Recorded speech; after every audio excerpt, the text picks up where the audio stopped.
This is uncut. Can't get enough.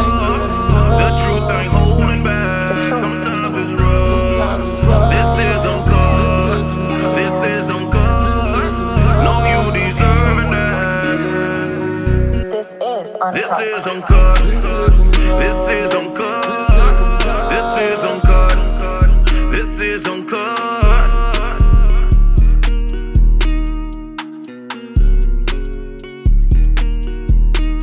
This is Uncut.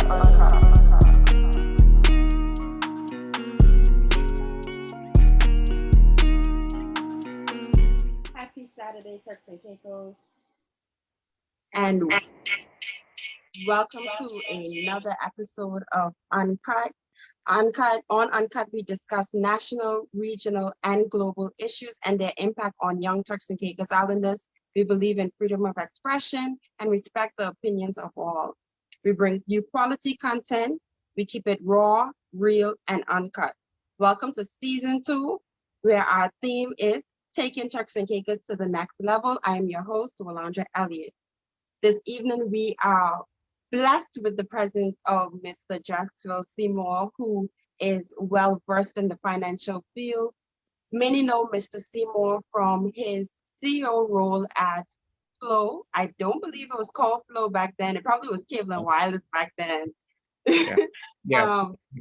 And Mr. Seymour and I were talking about cryptocurrencies and whether or not Turks and Caicos Islanders should invest. So I'm not sure how far into the conversation it was cut off, so I'm just going to ask Mr. Seymour to repeat what was said.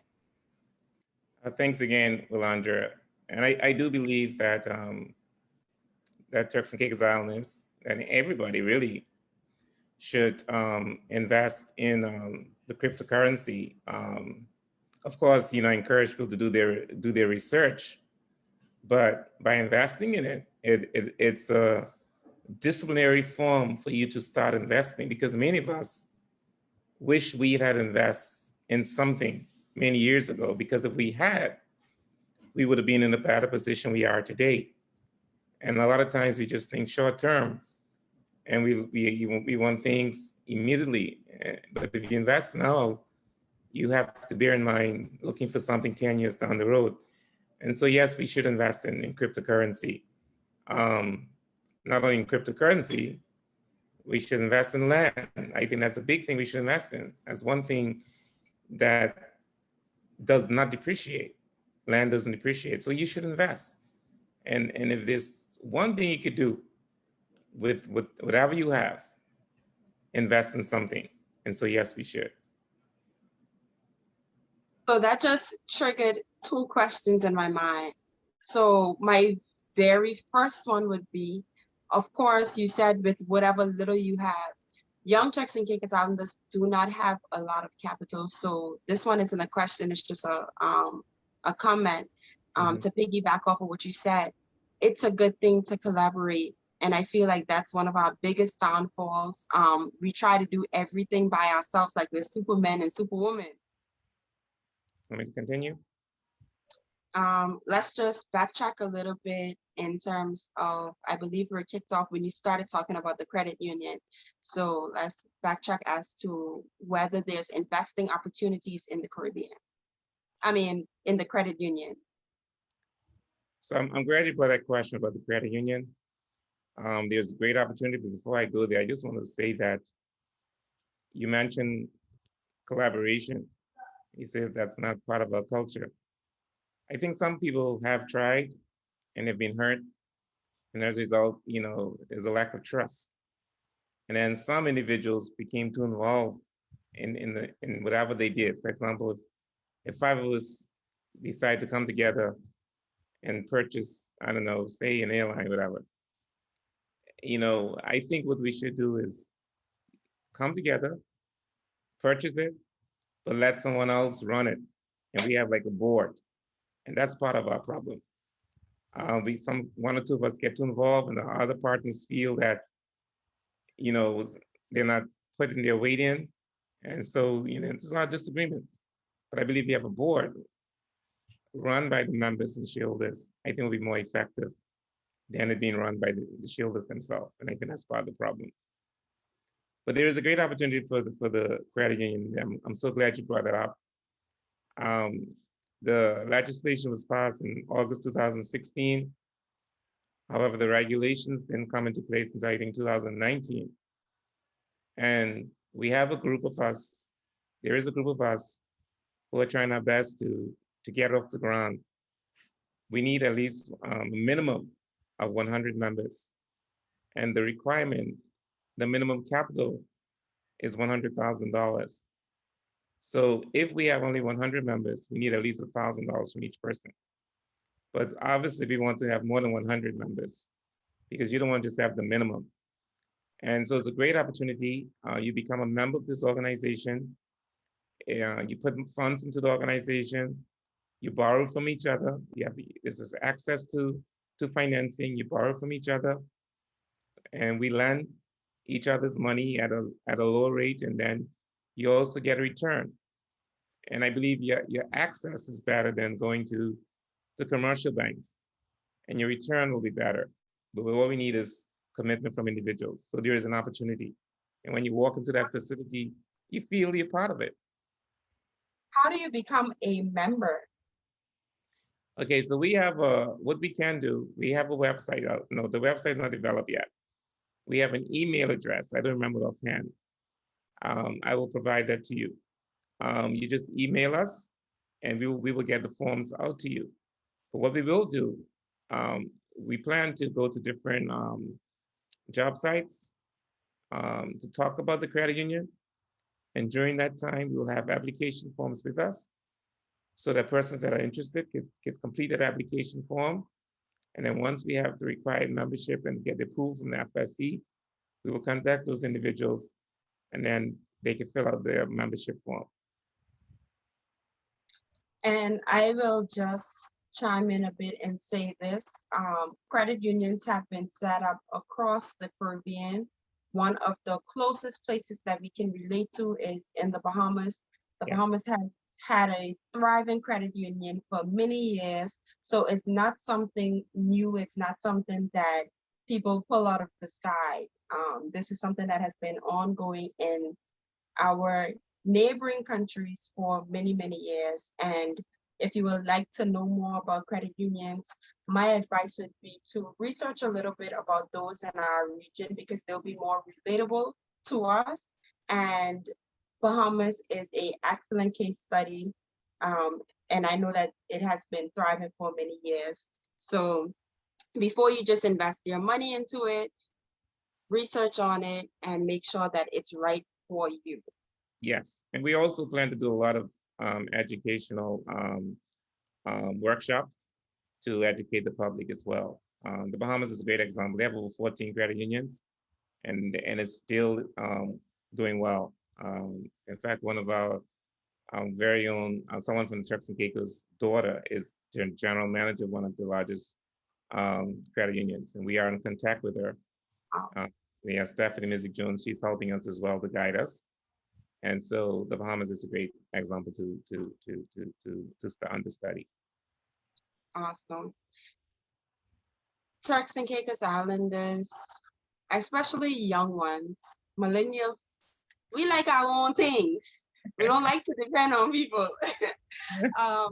And with that being said, it is a fight to acquire land here because, of course, many would know that the raffle system which government had in place to award Turks Islanders with land has been paused since the suspension of the Constitution. It has, since 2009, it hasn't been put back in place.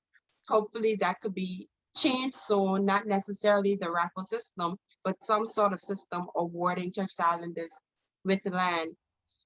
With that being said, what avenues can young Turks and Caicos Islanders go after in order to finance their properties? Because you could find a piece of land or a property, but a bank is still going to ask you for 10%. The average Turks and Caicos Island, young Turks and Caicos Islanders don't have 20, 30, 40, 50 grand just sitting in a bank account. Mm-hmm. Well, let me backtrack on the Crown land. I know a lot of us depend on the government to get the crown land because it's cheaper. I mean, my wife and I, we applied. We have our home in Chalkson that was from the government, and our apartment in Jubasan is government land as well. But honestly, I know a lot of us are disappointed, and so am I with the system. But at the moment, even with the government land, I find it very expensive. Yeah. People are paying so much money for leases, and I believe that we should pressure the government into seeing what they could do to bring about a change in the current system of distributing land. And once they change that system, we should also pressure them to reduce the lease, or at least 50% discount. They don't have to what charges what they're charging. There's some people I know who are paying up to $50,000 a year for lease. And quite frankly, I believe they should just go and buy land from the private sector.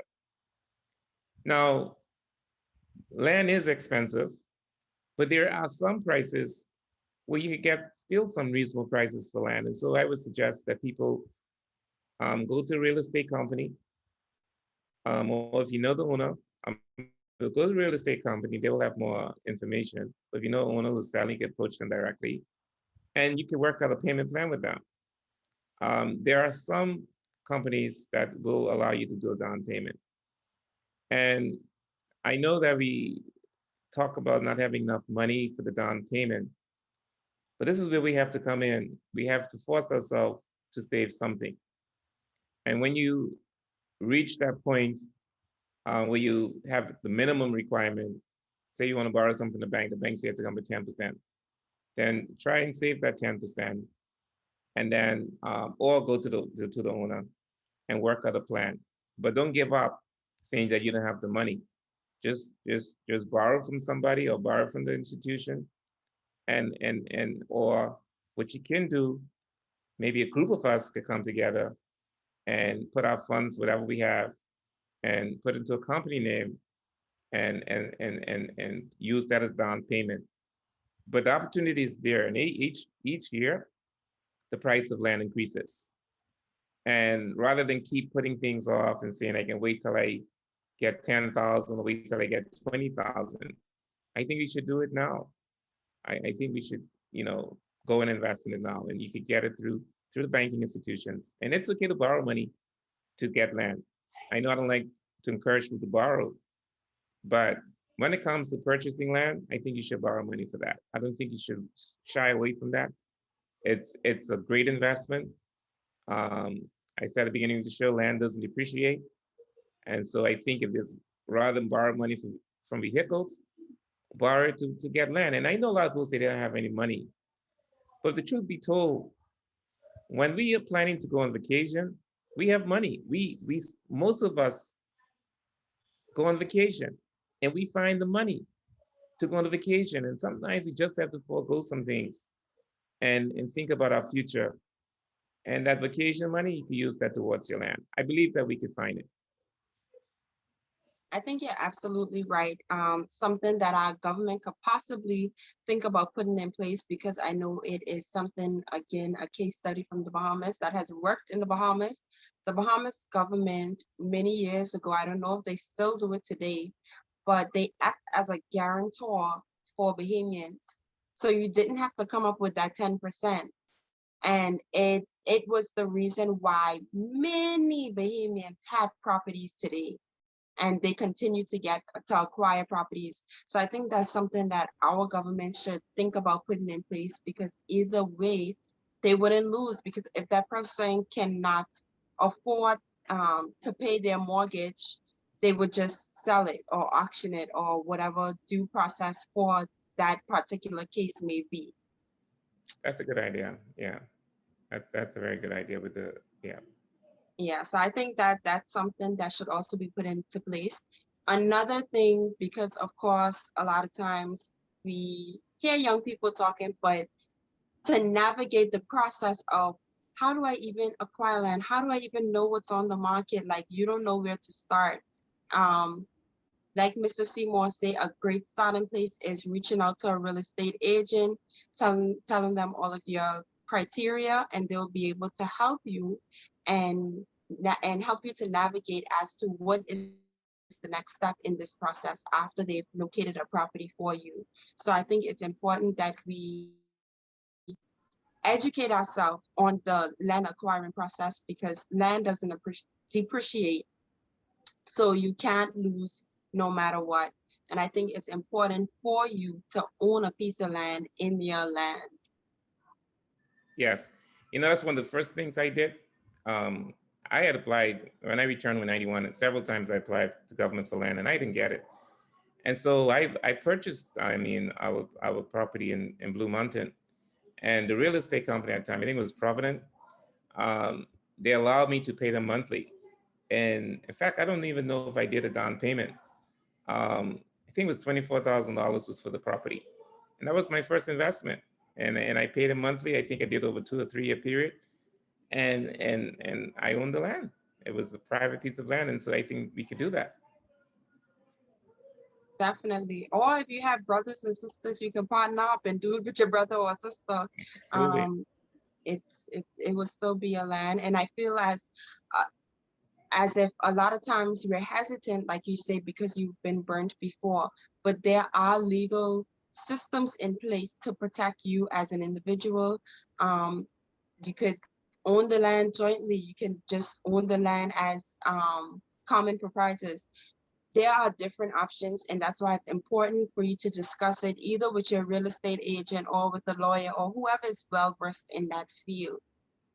What Yeah. advice would you give to young entrepreneurs that are trying to thrive in this trying economy, especially with COVID ongoing? One of the things is that we can't give up. I know a lot of times, we give up, and sometimes we expect things to happen right away. And when those things don't happen right away, or we have a plan, I think most people might have a plan, a business plan, whatever. And you're going by this plan and it didn't work. So you just got to review the plan and just update it on the current circumstances. And I would also advise, people to, diversify. I know you might be interested in something, one particular project, but one thing I can say about COVID, it has taught us that we should diversify. For example, in Turks and Caicos Islands, we depend a lot on tourism, and many people had their homes on short-term rental. And COVID, no one was coming, and a lot of people suffered. So what we need is a more than one project. We need to have more than one business. That's the advice I give people. Try different things, diversify. In the event that one fails, you have something else to rely on. And even if something fails, just keep trying. Just try something different. And if you have one thing going on, sell different things. Be like a one-stop shop for your customers. If you are, selling, say you have a grocery store, well, that's a variety. You have a gas station. You see gas stations have their little convenience store in it. You are a consultant. Then provide them also with, transportation. Pick up their groceries. Whatever you do, just try and find different things to make up for the income, because one thing will not be enough. If you have one thing in Turks and Caicos, our market is so small and so many people are doing the same thing. You're competing with so many different people with the same thing. You're not going to make the same thing because you're competing with the same people. So you need to diversify. That's the advice I'll give people. Diversify and don't give up. Talking about diversification of Turks and Caicos' economy has been widely spoken about, especially since COVID. Do you think that the financial services is something that we should be looking at getting our hands into on a wider scale? Absolutely. And I know that they've been working on it. We had some reports that were done, I think, by KPMG on, the strategic and planning of the Financial Service Commission. There's an opportunity. But what we need is a dedicated team, I believe. They have someone, they have a board, I believe, in place, different from the FSC, because the FSC is just a regulatory body. But they have a board, I believe, in place looking at the strategy. But that's not good enough. I think we need it. And I know that Benjamin Durham, I think that's his name. He works at InvestTCI, who's also involved. But we need a dedicated team, at least about 5 people, I believe, just working on the Financial Service Commission. We need marketing money to go out and once we find that niche product that we're going to develop. So I think there's an opportunity. And one thing with the Financial Service Commission, Financial Services, sorry. Once you develop that product, no storm like hurricanes will impact you. COVID won't impact you. I was just about to say that. Cayman was closed. I don't know if they've opened up as yet, but I know for a year solid, Cayman was closed. And they were able to do that simply. When I say closed, I mean their borders were completely shut down, no in, no out. And they were able to do that simply because they thrive on the financial service industry. Yes. In fact, I think Cayman, I think their GDP is about 50%, more than 50% of the GDP is based on the financial services. Turks and Caicos is like less than 5%. And BVI is probably 75%. And so I think there's an opportunity, but we need a dedicated, committed team. Just like how we have a tourist board, we need a dedicated team dealing with financial services and not the FSC. With that being said, Turks and Caicos, there's hope beyond COVID. There's hope beyond the tourism industry. So don't feel dismayed because there is light at the end of the tunnel. It's just now about navigating because COVID has opened our eyes, even though we already knew that we shouldn't depend so heavily on tourism. COVID really pushed us into the place that we need to head and into the direction that we need to go as a country. With that being said, thank you so much, Mr. Seymour, for joining me. I apologize for the technical difficulties. Of course, Uncut will work on this so this doesn't happen next week. So we will have a few test trials throughout the week. So if you see a few lives going on Facebook, they're just testing it. So thank you so much for tuning in to another episode of Uncut. And remember, this season, our focus is on taking Turks and Caicos to the next level. See you next Saturday. Thank you.